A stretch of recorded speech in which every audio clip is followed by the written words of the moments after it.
Welcome back to another episode of the Sporty Friend. I'm Dany Bellamy, your host, and if you're new to the channel, make sure that you click on the button subscribe and join the tribe. All right, let's talk about money. Ching ching. Neymar, you all know Neymar. He was sold in 2017 for 222 million pounds. So what about women's? Well, they just hit the 1 million mark for the first time ever this year. But yeah, 1 million might sound like pocket change next to Neymar's transfer fee. But in women's football, this is huge and we need to talk about it. Because it's simply not just money. It's about respect and power and the fact that clubs are finally putting their wallets where their words are. But here is the wild part. Rewind to 2018, the average transfer fee in women's football was $810. That's not a typo, 810. Basically the cost of an iPhone. And you might be wondering why so low? Well, because players, most of them, didn't even have contracts.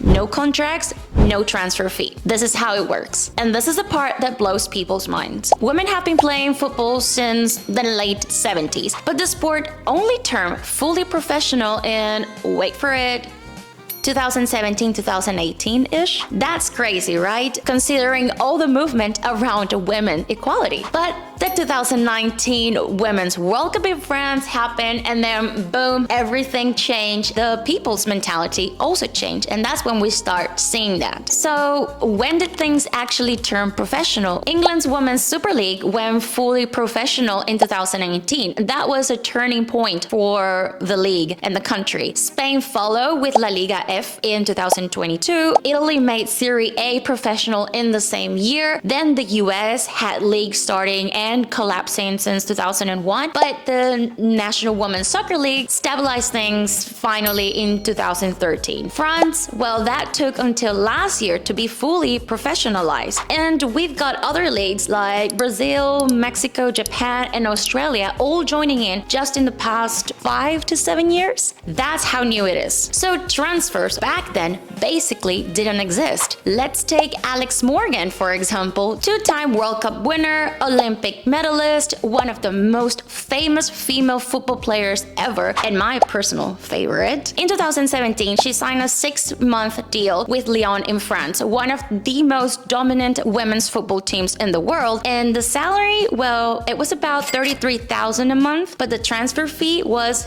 zero. Yeah. Zero. Think about a global superstar moving clubs and no one pays a dime for her right. And that's only because contracts weren't structured to even allow for it. So fast forward to now, things are changing. Last year, Rachel Contenaji went from Madrid CFF to Bay FC in the US for £685,000. Then Naomi Gurman moved from San Diego Wave to Chelsea in the UK for £900,000. And this year, Olivia Smith became the first woman transfer for £1 million from Liverpool to Arsenal. Then we had Lisbeth Oval top that 1 month later with £1.1 million moved from Tigres, from Monterrey, my city, to Orlando Pride. And then a few months later this year, Grace Guilloro smashed it again with £1.4 million transfer from PSG to London City Lionesses, a new club in London. Like, it's happening so fast, we can barely keep up. I mean, the women's transfers market is finally alive. Okay.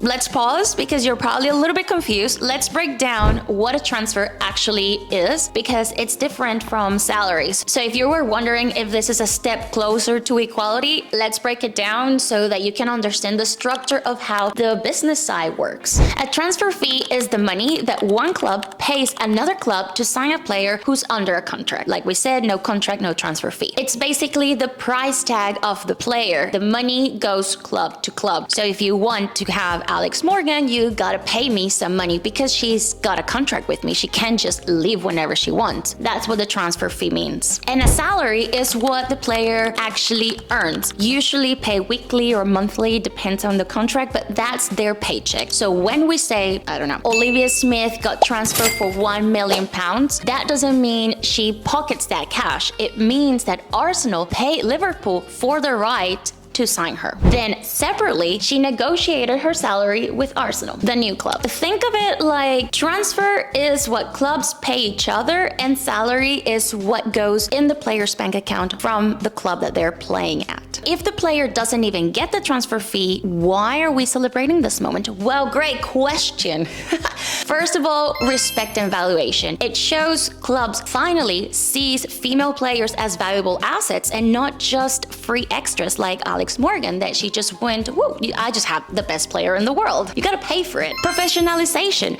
Transfer markets are part of the real business of football. If women's football has them now, it means it's catching up structurally with the men's game. So that's when we can start talking about equality in the player's pocket. The other part is indirect impact in wages. So bigger transfers usually lead to better salaries and contracts because players gain leverage. And number 4, there are many, but let's stick to 4, the club growth. The fees can fund youth academies, better facilities, better coaching, which benefits the whole ecosystem. So transfers aren't just numbers.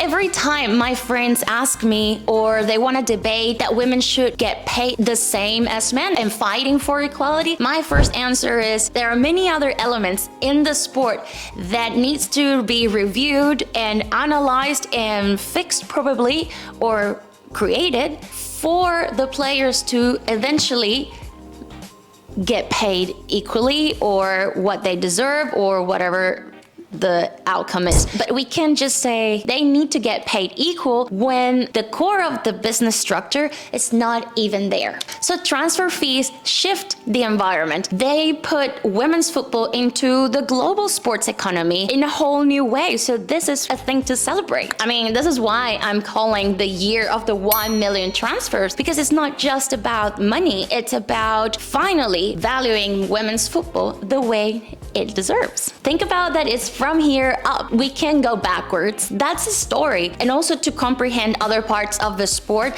So when we talk about equality, we also take in matters the business part of it and what it actually takes for the clubs and the sport to pay the athletes. Now that you know what a transfer fee is and where the women's football is at, who do you think is the next record-breaking transfer in the women's football? Let me know in the comments, and I'll see you next week with another episode of the Sporty Friend. I'm Dany, and until then, see ya!